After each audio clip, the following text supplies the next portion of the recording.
So yeah, my background is photo media, and Oron, beside the fact that we work together, is also my partner to life.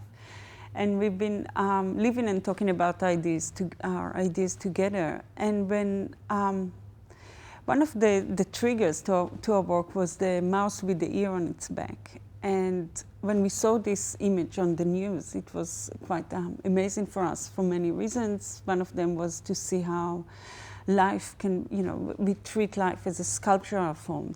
We reach that degree. And also it was ethically quite challenging for all of us. And we decided that as artists, what's happening to life at the moment, as artists, we must be there and see what's happening, not just see, contribute and subvert to what is happening in the labs. So we were talking a lot about the idea of tissue engineering and how you can actually grow tissue over things and into things. And Oron came from a design background. So he was then at the time doing a research about growing custom-grown living surfaces. And I came along as a photographer to actually document the process. And we both entered the lab, and to our, I guess, surprise, but also, happiness, we were actually growing the skin in order to create the things that we wanted to explore. So before even I started to look through a microscope and actually think about best way to represent the work, I worked with life. I worked with the tissue. I learned how to grow it in sterile condition, etc. And once you start to work with life, I think the idea of representation become a secondary thing, and I guess the phenomenological experience of being able to mess with life and what it entails, the uneasiness that involved with that was very strong. So then I started to work with life. It's even more with that, especially when you work with cells and tissues, because your touch is actually fatal to the cells. You kill the cells because they have no immune system. So everything you do with them must be mediated through technology which is sterile, which in a way, the thing that represents, if you want, the sense of touch cannot be touched. And one of the frustrating things, but I guess also it's a productive tension, is the idea that when you look at cells growing, in the human scale, they don't seem like they are moving or growing. So the only time that actually many people told us that they believe that what we create, the semi-living sculptures are alive, is when we kill them. And we usually kill them by touching them or let the audience touch them. So there is this kind of, I guess, paradoxical relationship with life at the moment, because they are mediated through technology.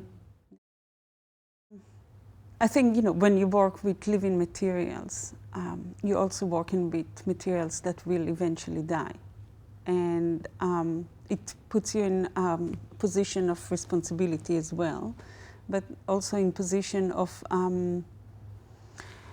appreciating the temporal aspect of the work. And you can play upon that. And that's what we do. And I think also, when you work with life, you also, I talked about the uneasiness that involved with that, but beside the philosophical and ontological question that you're dealing with, there are lots of ethical consideration that you have to take under account. And we don't want to hide the fact that there is, an inherent ethical problem here with us actually messing with life. And we then, therefore, actually making the death of the artwork, which will be, will happen anyway in one point, a public thing, so other people can actually view and to a certain extent participate. And then the viewer cannot say, well, to take the stand of I'm just watching. They are implicated as well, and making it as art does best, actually putting it to the forefront and taking the time to actually think and contemplate this kind of aspect is very, very important. We are messing with life all the time, but as artists, we can take the time to actually think and contemplate about that. And when we're working with cells, it's a very symbolic gesture, because when you brush your teeth in the morning, you probably kill more cells than when you actually grow for a long time a semi-living sculpture or a neo-life. But the attachment and the symbolics that involved with the neo-life gives it, I guess, a heightened moments of reflection. Yeah. We mostly work with stupid tissues, if you want. When you work with neuron, there are, of course, question of consciousness. I would say it's also the notion of control, that we work with material that we have limited control over, and we have somewhat limited understanding of the processes that are happening.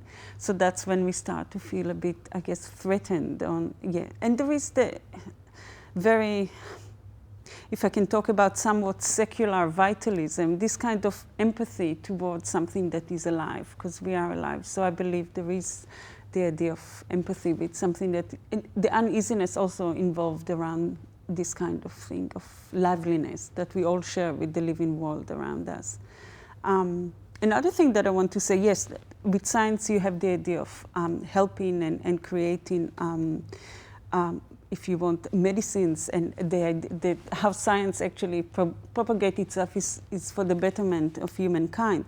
But science also operates within a society and commercial world. And, and when you more and more work with science, you realize that some of the things that artists critique actually shared with the other scientists. It's very difficult for many scientists now to work on actually, if you want, curiosity-based research. And it's a lot about applied research. And it's almost, you have to use the idea of, we're saving life in order to continue the research. So it's a very complex world. And it's very true about the mouse with the ear on its back that was propagated as, we are growing an ear for a child who was born without an ear. But it was more of a PR kind of exercise that maybe didn't work so well because it created backlash. But as far as we know, there was never a child without an ear. And anyway, the way the ear also had some red cells probably that could never actually be transplanted into the boy. So it's a very interesting kind of world, yeah.